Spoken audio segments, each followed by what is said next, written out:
Hello, in this video, we are going to be talking about BODMAS and reminding ourselves of how we use BODMAS and how important it is to always use BODMAS whenever we are solving maths questions. Okay, so let me remind you of the question that I've shown you all this week, which you should know the answer to now.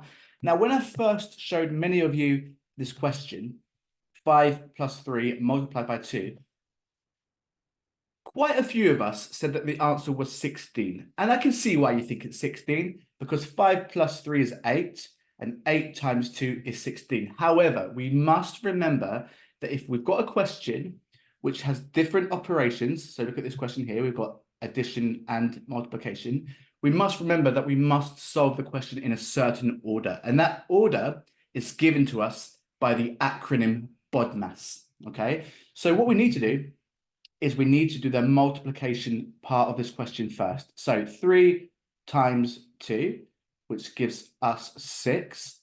And then the question becomes 5 plus 6, and the answer is 11, okay?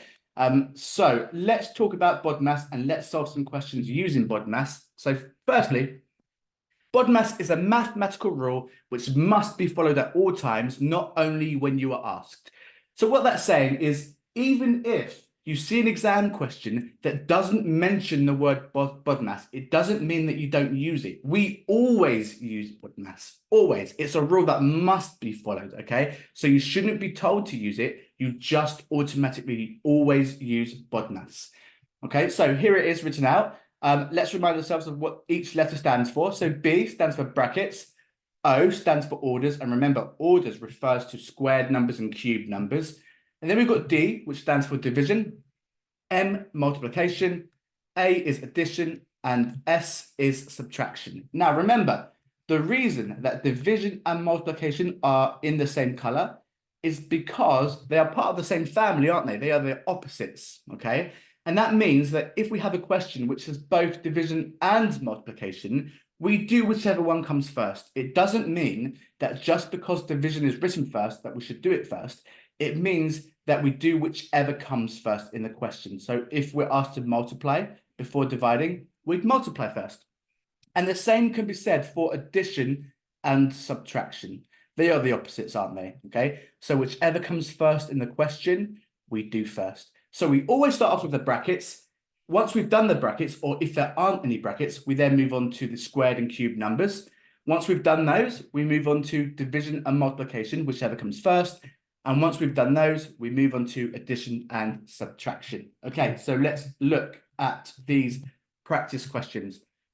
So we've got 20 subtract 4 multiplied by 2. Which operations do we have? We have subtraction and we have multiplication. Okay, which comes first out of subtraction and multiplication? According to BODMAS, you can see that M, multiplication, comes before S, subtraction. So we must multiply first. So we do 4 multiplied by 2, which is 8. And we are left with 20 subtract 8, which is 12. So the answer to this question is 12. Now, the answer is 12. Let me write that up here. But let's see what happens if we solve it from left to right.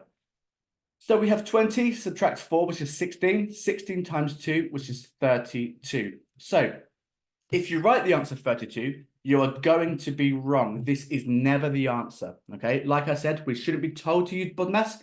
We always use BODMAS, okay? So we must make sure that we understand and try your best to have BODMAS so well rehearsed in your head so that you don't even have to write it out anymore, okay? Now let's look at the next question. We've got 5 multiplied by 4 plus 3 in brackets, subtract 1. Okay, so brackets comes first, so we must solve the brackets first. Now, inside the brackets, we have addition. And even though addition is right at the bottom here, or second from last, that doesn't matter. Because it's in brackets, we must do that bit first. Okay, so 4 plus 3 is 7. And what are we left with? 5 multiplied by 7, subtract 1.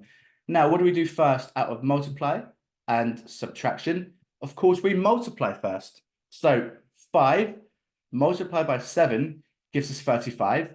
And then 35 subtract 1 gives us 34. Okay, let's look at another one. Okay, so this time we've got 5 plus 4 squared times 3, take away 1. So let's look at the different operations that we've got. We've got addition. Now these squared numbers, they come under orders. We've got multiply. And we've got subtract. Now, which one comes first? Out of all of those, of course, orders comes first. That means that we must deal with the orders first, okay? So 4 squared, what is 4 squared? 4 squared just means 4 multiplied by itself, doesn't it? So 4 squared is 16. So I'm going to write that up here. And now we've got 5 plus 16 times 3, take away 1. Okay, so what do we do next? We've got addition, multiplication, and subtraction. Of course, we do multiplication next.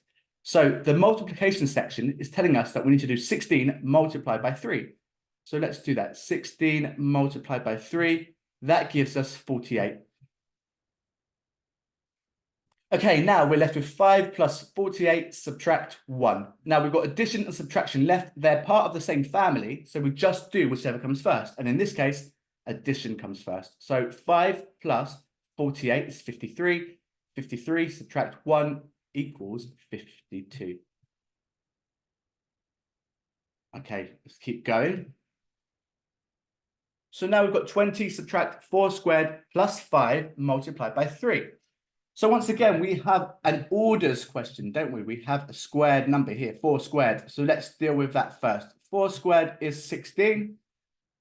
And then we've got 20 subtract 16 plus 5 times 3. What comes first out of subtract, add, and multiply? Of course, multiplication comes next, okay? So let's do multiplication before we do any of the others. So 5 times 3 equals 15. And now we've got 20 subtract 16 plus 15. What comes first out of subtraction and addition? Of course, they're part of the same family. So whichever comes first in the question, we must do first. So we've got subtraction, that comes before addition. So 20 subtract 16 gives us 4. 4 plus 15 gives us 19. So that's the answer to that question. Okay, so here are your questions. Now, we have got tier 1, tier 2, and tier 3. So remember, if you're feeling a bit unsure about this, start off with tier 1. But if you're feeling really confident, go for tier 3. If you think you're somewhere in the middle, maybe go for tier 2. Now, if you do tier 1 and you find it too easy, have a go at doing tier 2. And once again, if you find tier 2 too easy, why not have a go at tier 3? Now, once you've had a go at these questions, I'm not going to give you the answer. And the reason I don't want to give you the answer is because I want you to grab a calculator and get the answer for yourself. And the reason I want you to do that is because if you've got any question wrong, I want you to compare your answer to the calculator's answer, because remember, calculators use BODMAS, of course, because BODMAS is the only thing we should use. Okay, so if your answer is wrong, have a look at the answer given to you by the calculator and have a look at the question again to see if you can work out where it is you've gone wrong. Okay, so just a quick reminder, guys, in an exam, it's very unlikely that you're going to see something like this written down. Use BODMAS to solve the following. You might see that, but I doubt it, okay? And the reason that we shouldn't expect to see that is because BODMAS, we must use. We should not be asked to use it. We need to use it, okay? There is no other situation in which we would not use BODMAS. We always use BODMAS, okay? So give those questions a go. And if you do finish them, I want to keep practicing, write your own questions. All you need to do is think of a bunch of numbers and obviously separate them with some operations, okay? So, for example, you might come up randomly with a number 30, you want to add it to the number 7, then you want to do subtraction, maybe subtract 5, and then maybe you want to multiply by, I don't know, 2, yeah? So it's easy to come up with questions all by yourself, so you can definitely practice more if you want to. But just remember, always check your answer with the calculator to see if you're correct. And if you're not correct, the most important thing you can do is work out why it is that you're not correct.